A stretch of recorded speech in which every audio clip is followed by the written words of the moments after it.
Assalamualaikum warahmatullahi wabarakatuh. Saya Nafira Surya Andani akan mempresentasikan tentang jurnal PPT yang berjudul Bahasa Indonesia Menuju Bahasa Internasional. Ya, saya akan share screen.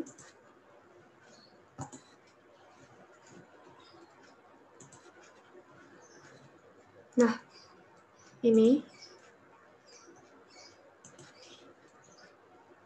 Ya, jurnal PPT yang saya rangkum bernama Jurnal Bahasa Indonesia Menuju Bahasa Internasional. Nah, sebelum bahasa Indonesia menjadi bahasa internasional, ada 5 komponen dasar yang perlu diperhatikan untuk menjadikan bahasa Indonesia menjadi bahasa internasional. Yang pertama, tatanan ekonomi. Yang kedua, situasi kebahasaan di Asia Tenggara. Yang ketiga, potensi bahasa Indonesia. Yang keempat, strategi di Asia Tenggara itu seperti apa. Dan yang terakhir, strategi persebaran bahasa Indonesia di dunia internasional itu seperti apa. Nah, yang tatanan ekonomi baru, tampaknya pemberlakuan pasar bebas di ASEAN dan globalisasi telah mengubah pola pikir dari keperluan nasional menjadi kepentingan nasional, regional di Asia Tenggara, dan kepentingan mitra-mitra ASEAN. Pada sisi lain, investasi dan pengembangan prasarana telah memasukkan tenaga kerja asing tanpa penguasaan bahasa Indonesia.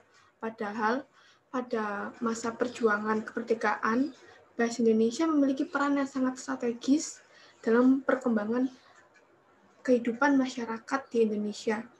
Sebagaimana paparan di atas, bahasa Indonesia memainkan peran dalam perjuangan kemerdekaan bahasa Indonesia, penyatuan berbagai ragam kehidupan sosial budaya, suku bangsa ke dalam satu kesatuan bangsa, pencerdasan kehidupan bangsa, dan membawa perubahan menuju peradaban yang maju.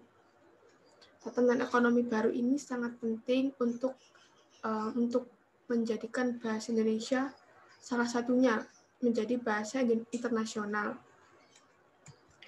Selanjutnya, situasi kebahasaan di Asia Tenggara. Nah, situasi di kebahasaan di Asia Tenggara ini kita perlu ketahui bahasa apa yang didominasi oleh kumpulan Asia Tenggara yang ditinjau dari jumlah penutur dan luas wilayah penggunaan bahasa.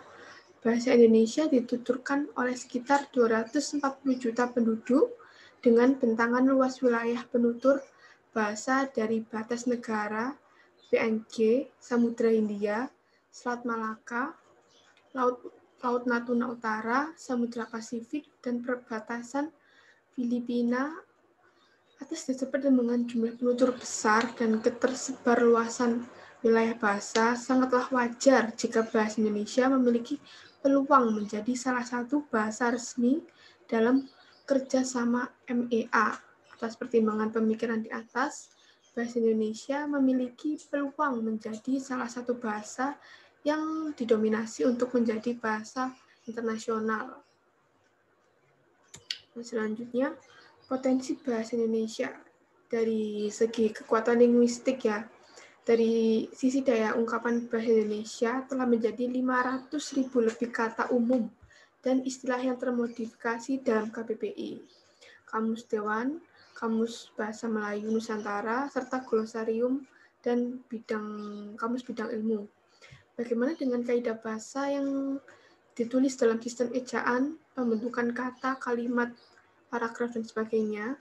Untuk sistem tulis, bahasa Indonesia telah memiliki keselarasan penggunaan ejaan yang sama sejak penandatanganan komunike bersama antara Indonesia dan Malaysia, diusulkan dengan pendirian Majelis Bahasa Indonesia Malaysia.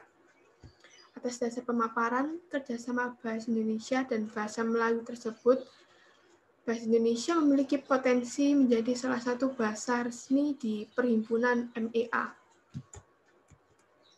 Dari kekuatan historis, sudut pandang kesejahteraan bahasa Melayu sudah menjadi lingua franca di Indonesia ini dan bahkan telah dipelajari bangsa luar negara anggota MEA. Dengan dokumen bukti daftar kata Cina Melayu yang berisi 500 lebih lema dan permulaan abad ke-15, daftar kata Italia Melayu disusun oleh Pigafetta, dan kondisi itu mempercepat persebaran bahasa Indonesia di kawasan Asia Tenggara. Maka peluang besar bahasa itu menjadi salah satu bahasa resmi MEA. Semua itu disertai dengan upaya diplomasi menjadikan bahasa Indonesia sebagai salah satu bahasa resmi MEA. Untuk di kawasan Asia Tenggara sendiri, bahasa Indonesia memiliki jumlah penutur besar dan wilayah penggunaan bahasa itu di seluas wilayah Indonesia dan bahkan Malaysia, Brunei, Singapura, serta wilayah Thailand dan sebagian wilayah Filipina. Atas dasar pemikiran tersebut, forum ini ingin memajukan bahasa Indonesia sebagai bahasa resmi internal maupun perhimpunan bangsa-bangsa Asia Tenggara. Kebijakan itu dimajukan atas pertimbangan saat ini. Bahkan sudah ada sejak pertengahan abad 20 lalu.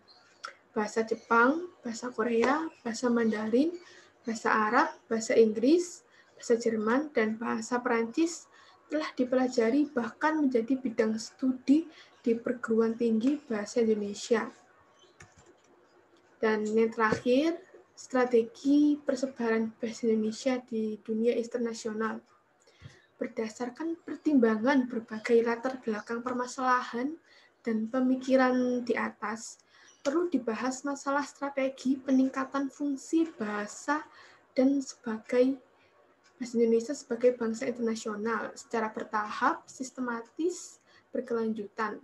Secara bertahap memiliki makna upaya pemasyarakatan bahasa Indonesia dilakukan di dalam wilayah negara-negara Asia Tenggara dan ke negara-negara mitra ASEAN seperti Jepang, Korea, Tiongkok, Australia, India, Timur Tengah, Afrika, dan Uni Eropa.